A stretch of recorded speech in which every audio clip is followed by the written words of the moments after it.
From the 20th to 24th of August, the Patriarch of Constantinople was staying in Ukraine. What was he doing here? Whom did he come to and what for? Why did this visit take place at all? Let's take stock.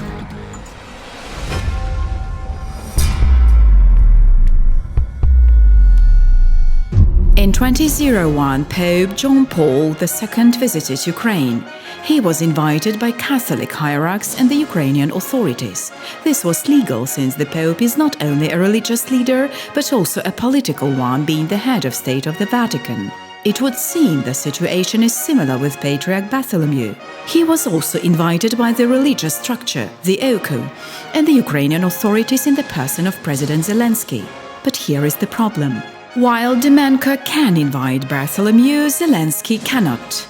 According to the constitution, our church is separated from the state. Patriarch Bartholomew is not a politician. From the point of view of the Ukrainian authorities, he is just the head of one of the Turkish religious organizations, the same as, for example, the head of Turkish Muslims Ali Erbash or the chief rabbi of Turkey Ishaq Aleba. Nevertheless, the authorities accepted Patriarch Bartholomew as a politician of the highest level. On August the 20th, at the airport, he was met by a delegation led by Prime Minister Shmyhal. After his arrival almost at night, he was received by President Vladimir Zelensky. The next day, official meetings were held with the head of parliament Razumkov and the same Prime Minister Shmyhal. Finally, during the festivities in honor of the 30th anniversary of Independence Day, Patriarch Bartholomew took place on the VIP stand next to the presidents of Latvia, Estonia, Lithuania and North Macedonia. In what capacity was he there? The question is left without an answer.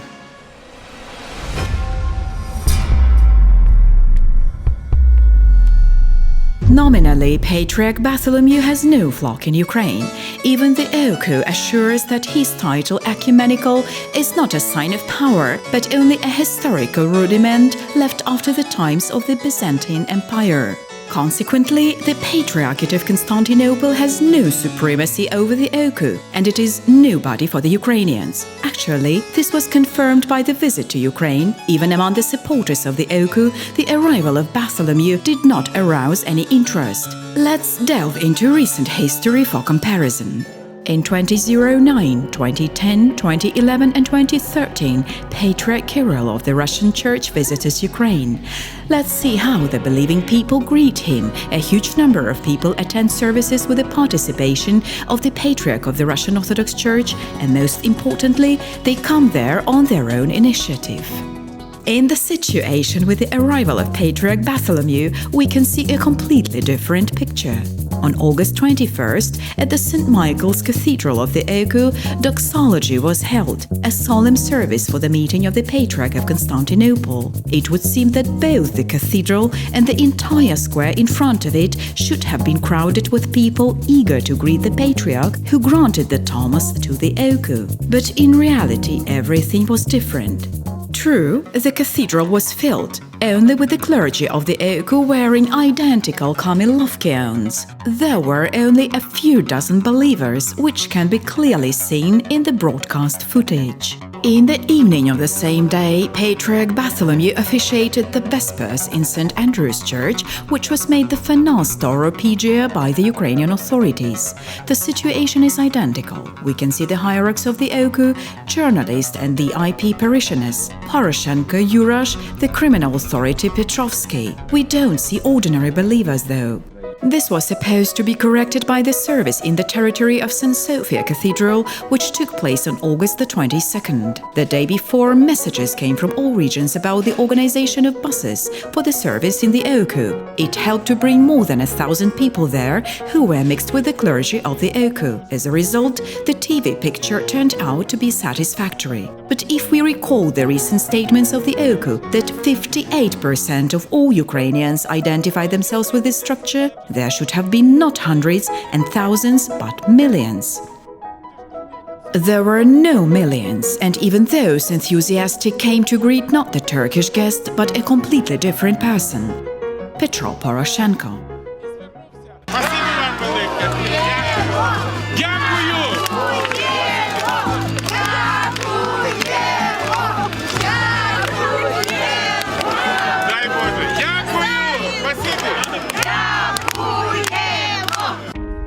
The behavior of the hierarchs of the Oku when the ecumenical was making his landmark speech is also indicative. Standing in the altar, they laugh, talk on the phone, and loudly discuss something among themselves. They don't listen, they are not interested. At the same time, there were tens of thousands of true believers in Ukraine who were looking forward to meeting with Patriarch Bartholomew, albeit not in the capacity he had anticipated.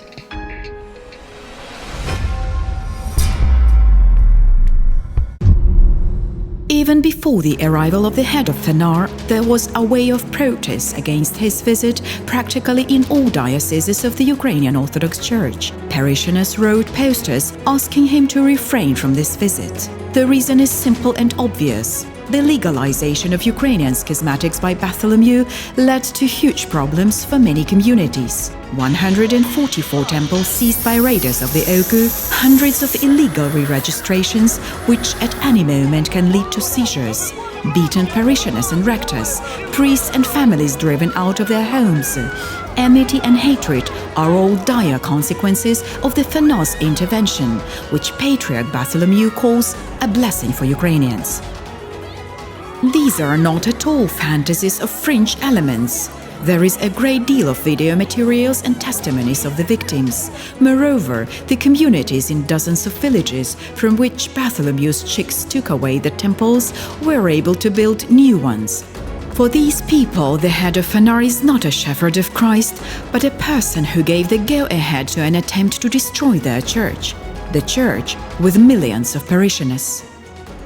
When it became clear that Bartholomew was still going to Ukraine, the believers decided to meet with him to tell him about the real situation to his face. A lot of parishioners of the UOC have united to defend their church into the public union Mirene, laymen.